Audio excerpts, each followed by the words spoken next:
సుమన్ టీవీలో మీ business promotions కోసం ఈ కింది నెంబర్ను సంప్రదించగలరు. సార్ నమస్తే సార్ రాంప్రసాద్ గారు. నమస్తే అండి. రాంప్రసాద్ గారు, దీనికి ముందు మనం ఒక రిటైర్మెంట్కి సంబంధించిన వీడియో ఒకటి చేసాం. సో ఆ వీడియోలో మాట్లాడుతుండగా మీరు మధ్యలో పర్టికులర్గా ఒక విశ్లేషణ గురించి తెలియజేశారు. చాలామంది 40 సంవత్సరాలు వచ్చాక ఈ రిటైర్మెంట్ని సీరియస్గా తీసుకుంటున్నారు. 40 ఏళ్ళు పైబడ్డాక చాలామంది రిటైర్మెంట్ ప్లానింగ్ కోసం నా దగ్గరకు పరిగెత్తుకుంటూ వస్తారని చెప్పారు కదా. ఏంటి అసలు లైఫ్లో ఈ 40 ఇయర్స్ ఏజ్లోకి వచ్చాక ఎలాంటి డెసిషన్స్ తీసుకోవాలి, 40 ఏళ్ళ వయసులో తీసుకునే ఆ నిర్ణయాలు ఆలోచనలు అనేవి నెక్స్ట్ మన లైఫ్ని ఏ విధంగా మారుస్తాయి అంటారు? 40స్లోకి ఎంటర్ అవగానే ఫైనాన్షియల్ ప్లానింగ్ ఇంతవరకు చేసిన దాన్ని రివ్యూ చేసుకోవాలి, లేదా తప్పనిసరి ఫైనాన్షియల్ ప్లానింగ్ చేసుకోవాలి. అది with help of someone or your own. దాంట్లో ఫస్ట్ పారామీటర్ ఏంటంటే మీ ఫైనాన్షియల్ ప్లానింగ్లో భాగంగా చేయాల్సింది హెల్త్ ఇన్సూరెన్స్ మీకు మీ ఫ్యామిలీకి సరిపడా ఎడిక్వేట్గా ఉందా లేదా. నెక్స్ట్, మీ పిల్లల హయ్యర్ ఎడ్యుకేషన్ అయిపోయేంత వరకు మీకంటూ ఒక భారీ లైఫ్ ఇన్సూరెన్స్ కవరేజ్ ఉందా లేదా.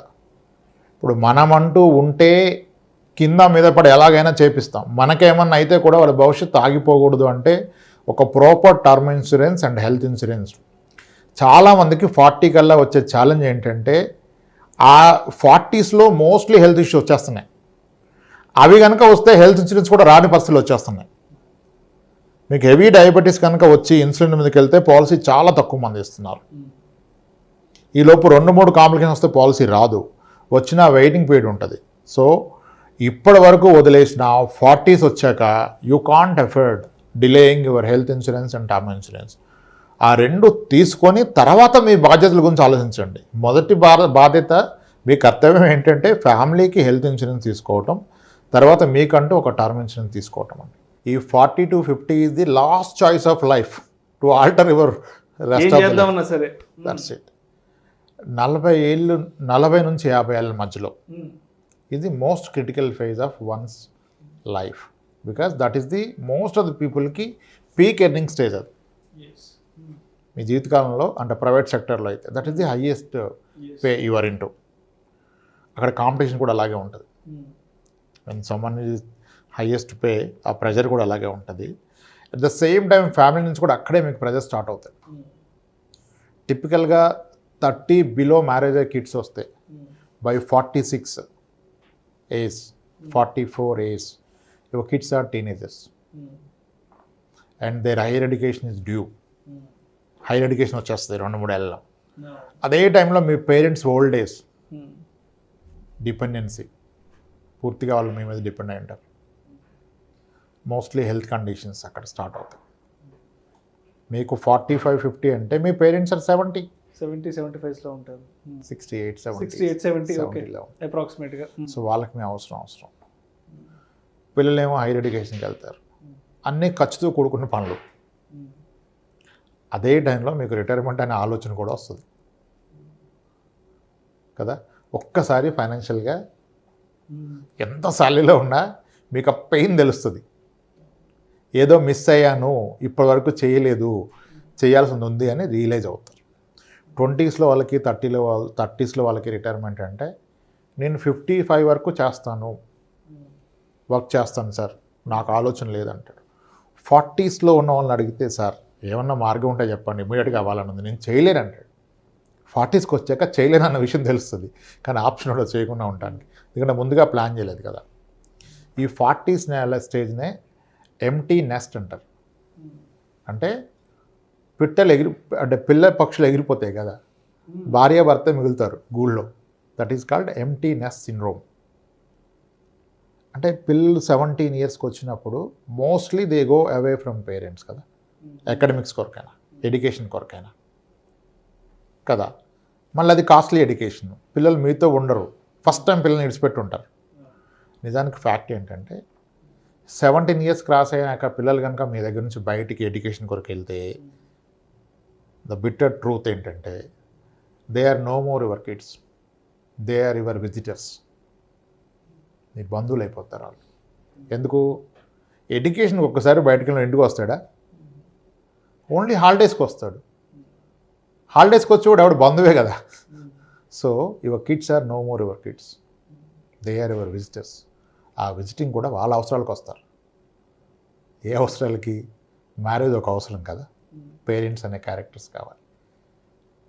హాస్టల్కి హాలిడేస్ ఇస్తే అక్కడ ఉంటారు, హాస్టల్లో వచ్చేసి ఇంటికి వస్తారు. సో అప్పటి వరకేమో కిడ్స్ గురించి కొట్టుకుంటారు వైఫ్ అండ్ హస్బెండ్. అంటే నువ్వు వాడిని ప్యాంపర్ చేస్తావు, వీడిని ప్యాంపర్ చేస్తావు ఎక్కువగా అని. ఇద్దరు వెళ్ళిపోయాక రియాలిటీ తెలుస్తుంది, ఎవడేళ్ళకి ఫోన్ చేయడం, వీళ్ళే చేయాలి కదా. సో మళ్ళీ వాళ్ళ ఎడ్యుకేషన్ అంతా కాస్ట్లీ, దానికంతా మనీ సప్లై చేయాలి, పేరెంట్స్ సప్లై చేయాలి. ఇవన్నీ చూస్తూ ఉంటే ఈయనకి ఎనర్జీ సరిపోతుంది వర్క్కి. ఏమన్నా చేసుంటే సాధించుంటే బాగు అనిపిస్తారు. అందుకనే 40s కన్నా ముందే రిటైర్మెంట్ థాట్ రావాలి. 40sలో ఇన్ని వచ్చినప్పుడు ప్రయారిటీలో మీ రిటైర్మెంట్ వెనక్కి వెళ్ళిపోతుంది. కళ్ళ ముందు ఉంది ఎడ్యుకేషన్ కదా, ఎడ్యుకేషన్ డబ్బు పెట్టాలి. పేరెంట్స్ని చూసుకోవాలి. ఇంకా నీ రిటైర్మెంట్ ఎక్కడిది? అప్పుడు నీకు స్టోరీ అర్థమైపోతుంది. మా అంటే 40th ఇయర్ అంటే 40వ ఏట కనుక ఆలోచిస్తే అంతా ఉంటే next 15 years is what is in your hand. 15 నెలల్లో ఎన్ని చక్కబెట్టాలి? పిల్లల చదువులు, పిల్లల పెళ్ళిళ్ళు, తల్లిదండ్రుల ఆరోగ్యం, ఇవన్నీ. కాబట్టి 40s ఈజ్ మోర్ క్రిటికల్.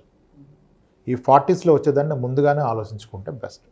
అందుకనే చెప్తాం, ఫస్ట్ సాలరీ రాగానే ప్లాన్ చేసి రిటైర్మెంట్ గురించి, మ్యారేజ్ అవ్వగానే కిడ్స్ యొక్క హైయర్ ఎడ్యుకేషన్ గురించి ప్లాన్ చేసుకోవాలి.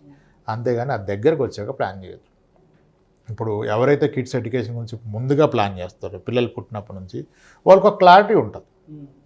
ఇప్పుడు లెటెస్ ఇప్పుడు 0 ఏజ్ బిలో 1 year ఉన్న కిడ్కి వాళ్ళ ఫాదర్ ప్లాన్ చేస్తున్నాడు హైయర్ ఎడ్యుకేషన్ అనుకోండి. Father age 30, kid age 1 year. ఇప్పుడు హైయర్ ఎడ్యుకేషన్ అంటే నాకు అర్థమైపోయింది 16 ఏళ్ళ తర్వాత 17 ఏళ్ళ తర్వాత వస్తుంది, అంటే +2 అయిపోయాక. దానికి నేను ప్లాన్ చేశాడు. ఏమనుకున్నాడు, వీడి చదివినా చదవకపోయినా, అంటే వీడికి చదువు అబ్బినా అవ్వకపోయినా ఒక మంచి ప్రీమియర్ ఇన్స్టిట్యూట్లో అయితే సీట్ కొంటాను, మేనేజ్మెంట్ కోటా అని ఫిక్స్ అయిపోయాడు. ఇప్పుడు మేనేజ్మెంట్ కోటా అంటే ఇంజనీరింగ్ అనుకుందాం example, Vellore institute, SRM, BITS Pilani, IIIT, వీటిలో మీకు పేమెంట్ కడితే పేమెంట్ సీట్ వచ్చేస్తుంది. ఈరోజు వాటిలో ఫీజు ఇంచుమించుగా 20 లక్షలు ఉంది 4 years కలిపి. మరి ఇప్పుడు 20 లక్షలు ఉంటే 16-17 ఏళ్ళ తర్వాత 20 లక్షలు ఉంటుందా? ఉండదు కదా. ఎడ్యుకేషన్ ఇన్ఫ్లేషన్ అట్లీస్ట్ 8% వేసుకోండి, 8% వేసుకోండి. 8 వేసుకున్నా మీకు 16 ఏళ్ళకి ఇప్పుడు ఉన్నదానికి 4 రెట్లు పెరుగుతుంది. 4 రెట్లు పెరుగుతుంది అంటే ఇప్పుడు 25 లక్షలు ఉంటే ₹1 కోటి అవుతుంది. Then where is the plan for 1 crore? ఈరోజు ప్లాన్ చేస్తే రాబోయే 16-17 ఏళ్ళలో 1 crore కావాలంటే ప్రాబబ్లీ మ్యూచువల్ ఫండ్ లాంటి ఇన్స్ట్రుమెంట్ తీసుకుంటే నెలకి 15,000-16,000 సరిపోతుంది. ఈరోజు ఆలోచన వస్తాయి. కానీ మీకు 40 ఏళ్ళు వచ్చాక, మీ పిల్లోడికి 14 ఏళ్ళు వచ్చాక ఆలోచన వస్తే అప్పుడు కూడా ₹1 కోటి. కానీ ₹1 కోటి 4 ఏళ్ళలో కూడబెట్టలేరు కదా. అక్కడ మీరు కాంప్రమైజ్ అవుతారు. అప్పుడు ఎవరు నేను తప్పు చేసా ముందుగా ప్లాన్ చేయలేదని చెప్పడు. నాకున్న దాంట్లో నేను బెస్టే చేశాను అంటాడు. చదివేవాడు ఎక్కడున్నా చదువుతాడు అంటారు. ఎప్పుడు? పెట్టండి డబ్బులు లేనప్పుడు కదా. అంటే మనం తప్పు పట్టట్లేదు. ప్లాన్ చేస్తే పెట్టగలిగే వాళ్ళు ఏమో ఆలోచించుకోండి అని చెప్తున్నాను. ముందుగా ప్లాన్ చేస్తే చదివేవాళ్ళు ఎలాగో చదువుతారు, చదివేవాళ్ళు పేరెంట్స్ లేకపోయినా చదువుతారు. కానీ పేరెంట్స్ సపోర్ట్ చేస్తే, ఇప్పుడు ప్రీమియర్ ఇన్స్టిట్యూట్ చదివిన వాళ్ళంతా వేరే రెగ్యులర్ కాలేజీలో నార్మల్ కాలేజ్ చదువుకున్న తెలివైన వాళ్ళ కాదు, వాళ్ళ పేరెంట్స్ తెలివైన వాళ్ళు. సో అదే పేరెంట్స్, అది మన బాధ్యత వాళ్ళ హైయర్ ఎడ్యుకేషన్ గురించి. అది ఈరోజు ఆలోచించుకోవాలి. చాలామంది చెప్తారు హైయర్ ఎడ్యుకేషన్ ప్లాన్ చేస్తాను సార్ అంటాడు. ఎంత అంటే ఒక 15 లక్షలు సార్, 20 లక్షలు సార్ అంటాడు. 20 దేనికి? ఒక రిఫరెన్స్ పాయింట్ తీసుకుంటే మీకు అర్థమవుద్ది ఎంతకు ప్లాన్ చేయాలో. ఆ రిఫరెన్స్ లేకుండా ప్లాన్ చేస్తే మీకు అర్థమవుదు. అంటే మేము చదివిన కాలేజీలో కాదు కదా, నేను ఇంకా బెటర్ కాలేజ్ అనుకున్నా. ఆ బెటర్ కాలేజ్ ఈరోజు ఎంత?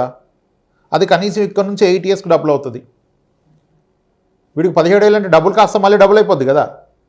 దానికి ఎక్కడ పెడతావు? అది ప్లాన్ చేయాలి. ఓకే. సో అంటే ఇప్పుడు ఈ ప్లానింగ్ లేనంత లోపల ఇన్వెస్ట్ చేయడానికి కాదు, డబ్బులు ఏం వృధా చేయరు. ప్రాబ్లం వల్ల ఏంటంటే డబ్బులు ఎవరు వృధా చేయరు, ఇన్వెస్టే చేస్తారు. కానీ దాన్ని రైట్ ఇన్వెస్ట్మెంట్ చేసామా లేదా అనేది.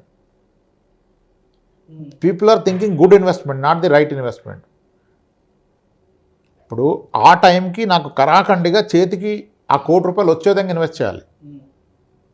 ఓకే. ఇప్పుడు నేను ఏ స్థలమో కొన్నాను అనుకోండి, పెరుగుతుంది, నిజానికి పెరుగుతుంది, 12% పెరుగుతుంది. కానీ ఆ రోజు ఫట్టుమని వస్తుందా? వస్తే కంప్లీట్ నాకు ట్రాన్సాక్షన్ అంతా నా అకౌంట్లోకి వస్తుందా? ఫీజు పే చేయడానికి. క్యాష్ వస్తే పే చేయలేను కదా. కొనండి, ప్లాట్ కొనండి ఎడ్యుకేషన్ కొరకు. కొంటే కూడా దాన్ని అకార్డింగ్లీ మేనేజ్ చేయండి. 17వ ఏట కట్టాలంటే 14 ఏట నుంచి దాన్ని అమ్మటం మొదలు పెట్టండి.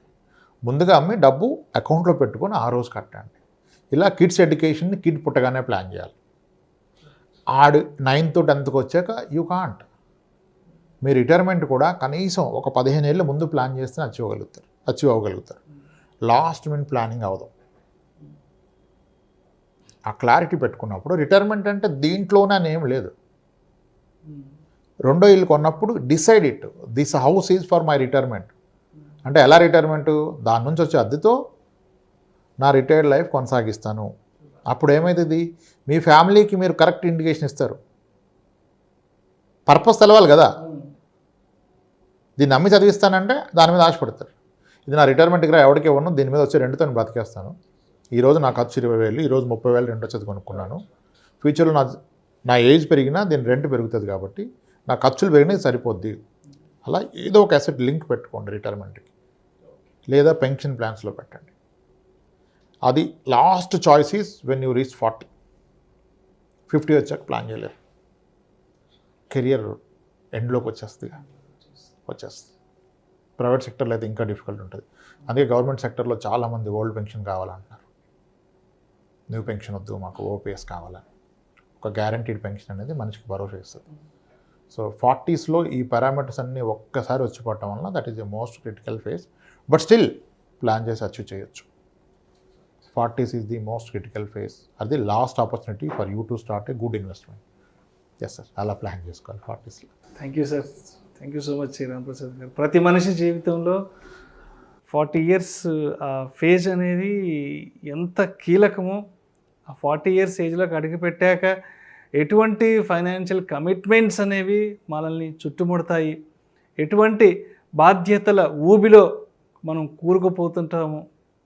సో రిటైర్మెంట్ని ఎంత ఎర్లీగా ప్లాన్ చేసుకోవాలి అని ఇలాంటి అద్భుతమైన అంశాల గురించి చాలా క్రిస్టల్ క్లియర్గా అండ్ చాలా ఎమోషనల్గా కూడా మన ఆడియన్స్కి మీ విశ్లేషణ ద్వారా అందించారు sir. Thank you so much Ramprasad గారు. ఎందుకంటే గతంలో చాలా రిటైర్మెంట్ వీడియోస్ చేసాము, బట్ ఎందుకో ప్రత్యేకించి ఇవాళ మాట్లాడుకున్న ఈ రిటైర్మెంట్ వీడియో అంటే మీ ఎదురుగా కూర్చుని వింటున్నంతసేపు జీవితం ఏంటి, అసలు జీవితం విలువేంటి, ఒక 40 ఏళ్ల తర్వాత లైఫ్ ఏంటి, ఒక 50 ఏళ్ల తర్వాత లైఫ్ ఏంటి, ఒక 70 ఏళ్ల తర్వాత లైఫ్ ఏంటి అనేది కంప్లీట్ ఒక పిక్చర్ అనేది ఒక రియలిస్టిక్గా చూపించారు sir. Thank you so much. డెఫినెట్గా ఈ వీడియో ఎంతో కొంతమందికైనా ఉపయోగపడుతుందని, అట్లీస్ట్ రిటైర్మెంట్ గురించి ఇప్పటి వరకు ఆలోచించని వాళ్ళు అట్లీస్ట్ ఈ వీడియో చూసాకైనా వాళ్ళు కూడా రిటైర్మెంట్కి సంబంధించిన ప్లానింగ్ చేసుకుంటారని ఆశిద్దాం sir. Thank you so much Ramprasad గారు.